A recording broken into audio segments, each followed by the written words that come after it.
गल करते हैं जी पंजाबी ਸਾਹਿਤ रूप की, जिस ਵਿੱਚ सब तो पहला ये समझना जरूरी है कि ਸਾਹਿਤ रूप ਹੁੰਦਾ की है।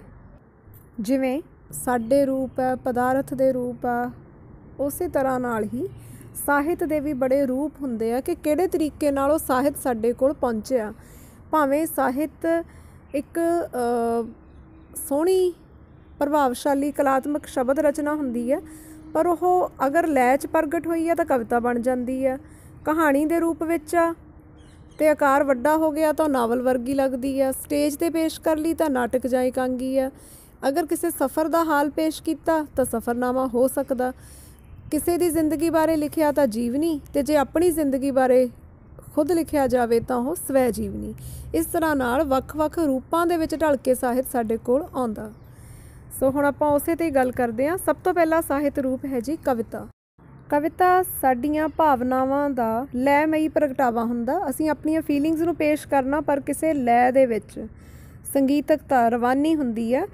इस दीयां विशेषतावां हुंदियां इस दी लयात्मकता विच, छंद, अलंकार, रस, कल्पना, विचार, बोली, सोहनी बोली वरती जाती है, शैली, ये सारे इसके तत्व ही है।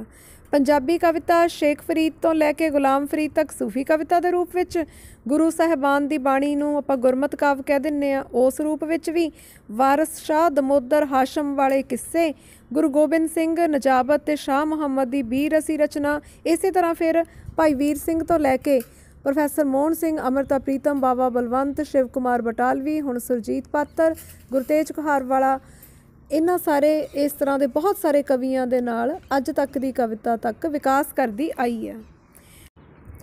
कहानी की गल करिए तो किसी पात्र जां वध पात्रां की मदद के नाल किसी घटना नूं, किसी विचार नूं, किसी विषय नूं कहानी के रूप में पेश किया जाता है। इस दे विच कथानक, विचार, भाव, बोली, शैली, सिरलेख, उद्देश सब इसके तत्त, इसदियां विशेषतावां ने। जे इसका आकार वड्डा होवे, वध पात्र होण, लंबे समय की गल होवे तो नावल बन जाता। छोटा आकार है, तेज़ रफ्तार है तो कहानी हुंदी है। पंजाबी दे विच नानक सिंह, करतार सिंह दुग्गल, कुलवंत सिंह विरक, संतोख सिंह धीर, सुजान सिंह, प्रेम प्रकाश, रघुबीर टंड, डॉक्टर दलीप कौर टिवाणा, अजीत कौर समेत बहुत सारे कहानीकार रचना करते आए हैं।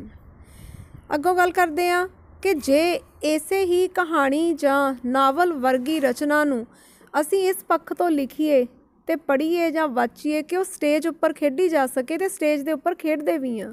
थोड़ियां जिहियां विच तकनीकी तब्दीलियां हुंदियां तां वो बन जाता है जी एकांगी जां नाटक। जे आकार छोटा तो एकांगी, आकार वड्डा तो नाटक। इस दे विच बाकी सारे तत्त कहानी नावल वाले ही हुंदे ने, भाव कथानक भी आ जिहड़े तरीके नाल घटनावां नूं जिहड़ी तरतीब च गुंदिया जांदा। उस तो इलावा इहदे विच विशा, विचार, उद्देश, पात्र, बोली, शैली, वातावरण सब हुंदा, पर नाल एक नवां तत्त जुड़ जांदा, वो हुंदा है जी रंगमंच जां स्टेज। ठीक है। तो पंजाबी दे मुख जिहड़े नाटककार जां एकांगीकार होए आ, प्रोफैसर ईश्वर चंद्र नंदा तो लैके डॉक्टर हरचरण सिंह, हरसरन सिंह, संत सिंह सेखों, बलवंत गार्गी, कपूर सिंह घुम्मण, सुरजीत सेठी, चरणदास सिद्धू, अजमेर औलख, आतमजीत, केवल धालीवाल, पाली भुपिंदर वगैरह वगैरह। ਸਾਹਿਤ रूप जीवनी का अर्थ है किसी के जीवन का ब्यौरा ਸਾਹਿਤਕ रूप में लिखना, कलात्मक ढंग नाल लिखना। वार्तक का यह निजी छोहां वाला रूप है। किसी प्रसिद्ध महान व्यक्ति का जीवन ब्यौरा हुंदा है। इसदियां विशेषतावां तत्त इसते हैगे आ जी अधिकारी व्यक्ति, घटनावां की चोण, लेखक का अपना आपा, कल्पना, तत्थ सच, बोली, शैली, सिरलेख, भाव, विचार आदि। पंजाबी विच साखियां तो इलावा धर्मपाल सिंगल, कुलबीर सिंह कांग, दित सिंह वगैरह बहुत सारे लेखकों ने जीवनियाँ लिखियां। अगों देखिए स्वै जीवनी की है। अगर अपने जीवन की कहानी नूं आप ही लिख दिता जाए, मतलब इसका नायक लेखक आप ही हुंदा, तां उसनूं कहंदे आ स्वै जीवनी। इसदियां विशेषतावां ते तत्त नायक ते लेखक इक्को व्यक्ति होना, सच की भाल, तरतीबवार पेशकारी, घटनावां की सही चोण, रौचकता, सुंदर ढुकवीं बोली, शैली, सिरलेख जिहड़ा कि सानूं खिੱਚਦਾ होवे रचना वास्ते, इस तरह का ढुकवां सिरलेख होवे। इसलिए ज़रूरी यह है कि लेखक अपने बारे सच दसे, सो नंगा सच जरूर पेश होना चाहिए।